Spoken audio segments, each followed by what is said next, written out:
वहाँ पर शिक्षा का अधिकार और सर्व शिक्षा अभियान का एक बोर्ड देख रहे हैं, लेकिन जब मैं यहाँ पर लगभग 40 साल पहले पढ़ा करता था तब ऐसा कुछ नहीं था। ये ऑलमोस्ट उसी प्राइमरी स्कूल का क्लासरूम है जिसमें मैंने पढ़ाई की है और आज भी इतनी उन्नति हो गई है देश के अंदर, हम चांद तक पहुंच चुके हैं, लेकिन अभी भी यहाँ के बच्चे फर्श पर ही बैठते हैं। और मैंने अपनी 10वीं तक की पढ़ाई फर्श पर बैठकर इसी स्कूल के अंदर की थी। यहाँ पे कई सारे ऐसे साथी भी मौजूद हैं जो मेरे साथ इस स्कूल के अंदर पढ़ा करते थे, लेकिन अब वो यहाँ पर पढ़ा रहे हैं। आइए मैं दिखाता हूँ कि ये स्कूल किस तरीके का है। ये मेरा प्राइमरी स्कूल नंबर 1 हुआ करता था, जिसमें मैंने सबसे पहले एडमिशन लिया था और कक्षा पहली से लेकर कक्षा 12वीं तक मैंने पढ़ाई सेंधवा के स्कूलों में की है। ये एक छोटा सा कस्बा है, बड़वानी जिले के अंतर्गत आता है। जब मैं यहाँ पढ़ा करता था तो ये खरगोन जिले के अंतर्गत था, लेकिन ये इलाका काफी बढ़ गया है। लेकिन इतने उन्नति को देखने के बाद हम अभी भी ये देख रहे हैं कि हमारी प्राइमरी शिक्षा का स्तर किस तरीके का है। क्या इस तरीके के स्कूल कॉम्पीट कर पाएंगे? मैं अपने यादों के झरोखे की बात कर रहा हूं, लेकिन मैं सिर्फ एक टिप्पणी देना चाहता हूं आज की शिक्षा व्यवस्था को लेकर। दरअसल ये बेहद ही ट्राइबल इलाका है और ये जो स्कूल है वो ट्राइबल डिपार्टमेंट के अंडर आता है। लेकिन आज मैं यहाँ पर जब लगभग 40 साल के बाद आया हूँ तो मैं यहाँ पर जताना चाहता हूँ, दिखाना चाहता हूँ कि तस्वीर बिल्कुल वैसी ही है जैसी मैं 40 साल पहले छोड़ कर गया था। लोगों का बतावे करके मेरे जैसा नाम है, कौन सी क्लास में पढ़ते हो? ठीक है, कहाँ से आते हो? सेंधवा के हो या कोई गांव के? ये हमारे एक अच्छा स्टूडेंट है। कौन? परवेज। परवेज? अरे नहीं, बाल तुमने बाल क्यों मुंडवा रखे हैं? कौन शांत हो गया बेटा? राजपुर में रहते हैं तो राजपुर में रहते हैं। याद हो तो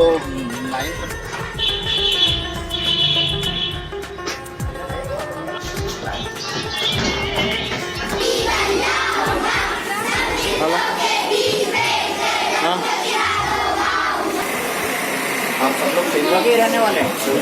सभी लोग? आपको तो मैं जानता हूँ। बच्चों का नहीं। आपका क्या नाम है? रत्ना निखिल।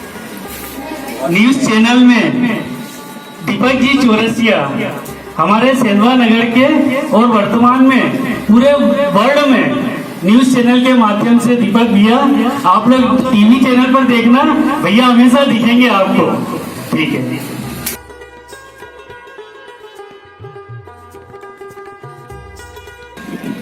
तो आज मैं बैठा हूँ 2 अक्टूबर यानी महात्मा गांधी जी की 150वीं जयंती पर अपने उस स्कूल में जिसका नाम राष्ट्रपिता के नाम पर है, महात्मा गांधी शासकीय उच्चतर माध्यमिक विद्यालय सेंधवा। ये आदिम जाति कल्याण विभाग यानी tribal affairs ministry Madhya Pradesh सरकार द्वारा चलाया जाता है। और मेरे एक साथी गौस मोहम्मद खान जो मेरे 9वीं 10वीं और 11वीं और 12वीं के साथी थे और आज स्कूल के अंदर पढ़ा रहे हैं, वो भी मेरे साथ हैं। आइए अब आपको इस दिन हम आ गए हैं तो मैं आपको दिखाना चाहता हूँ मेरा वो क्लासरूम जिसमें मैंने 11वीं के अंदर पढ़ाई की थी। ये देखिए डॉक्टर राधा कृष्णन का ये अभी वैसा का वैसा मौजूद है, लेकिन अब यहाँ पर शायद ये स्टाफ रूम में कन्वर्ट हो चुका है। ये वो क्लास थी जहाँ से मैंने 11वीं की कक्षा पढ़ी थी। और मैं एक और दिलचस्प बात आपसे शेयर करना चाहूंगा।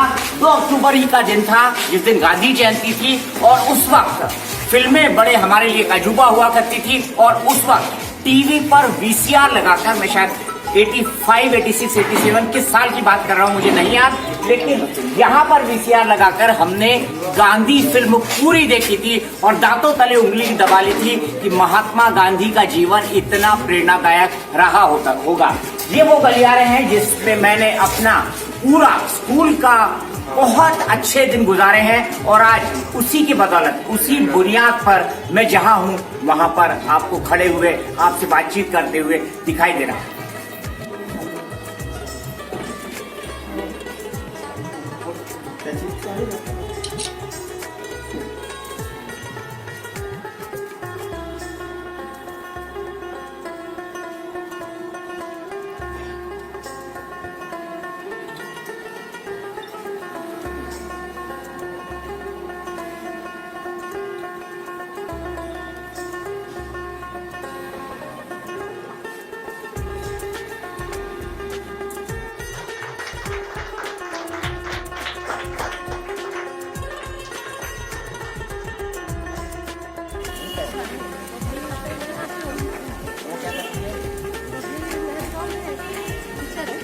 हमारे जमाने में इतने बड़े बड़े स्कूल बैग नहीं थे, लेकिन ऐसा ही एक स्कूल बैग लेकर मैं इस मंच पर आया करता था और इसी तरह रखकर इस मंच पर मैंने चढ़ना सीखा, खड़ा होना सीखा और उसके बाद बोलना सीखा।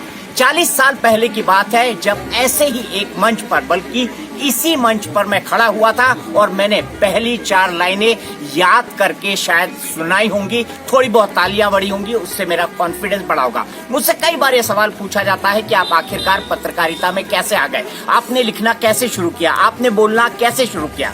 तो मैं आज आपको वो मंच दिखाने जा रहा हूँ जहाँ से मैंने अपने बोलने की शुरुआत की।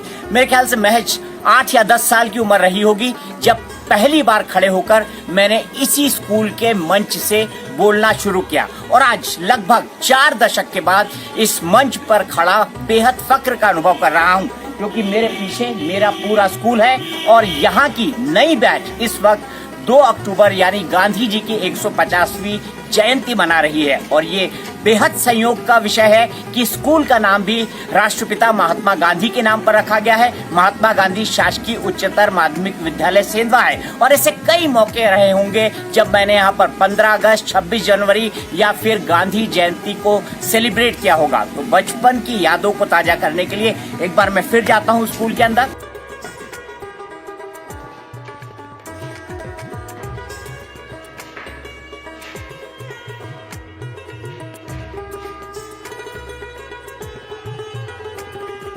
जब हमारे स्कूल के अंदर बड़े कार्यक्रम हुआ करते थे तो एक बड़ा हॉल था जिसको मल्टीपर्पज हॉल की तरह इस्तेमाल किया जाता था, लेकिन अब कंप्यूटर क्रांति आ गई है। हम 2020 की बात कर रहे हैं, 2019 में खड़े हैं और ये मानकर चला जा रहा है कि 2030 तक भारत इस दुनिया की एक बड़ी सुपर पावर बन जाएगा। और पिछले ही हफ्ते उसका एक बड़ा नजारा मैंने ट्रम्प और नरेंद्र मोदी जी के साथ देखा ह्यूस्टन में, जब दोनों हाथ में हाथ धर के वहां घूम रहे थे। वो एक बदलते हुए भारत का संकेत था और ये भी एक बदलते हुए भारत का संकेत है। मुझे बहुत अच्छी तरह याद है 1980s की बात थी, 84 से मैंने यहाँ पर 8 से पढ़ाई शुरू की थी और उस जमाने में भी कंप्यूटर के आने की बात चल रही थी। अब मैं आपको दिखा रहा हूँ कि इस ट्राइबल स्कूल के अंदर भी अब कंप्यूटर आ चुका है, पूरी तरह आ चुका है और यहाँ पर आपको एक वर्चुअल क्लासरूम दिखाई दे रहा है। मेरे सहपाठी गौस मुझे बता रहे थे कि ये जो वर्चुअल क्लासरूम है ये न केवल चलता है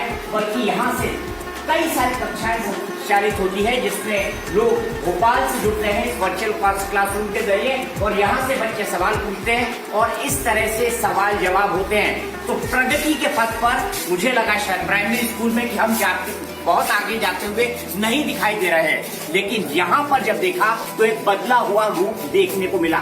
लेकिन फिर भी मेरा एक सवाल मन में है, प्राथमिक स्कूल आपके जीवन की पहली बुनियाद होती है, तो क्यों ना पहले बुनियाद मजबूत की जाए, तभी इमारत मजबूत बनेगी।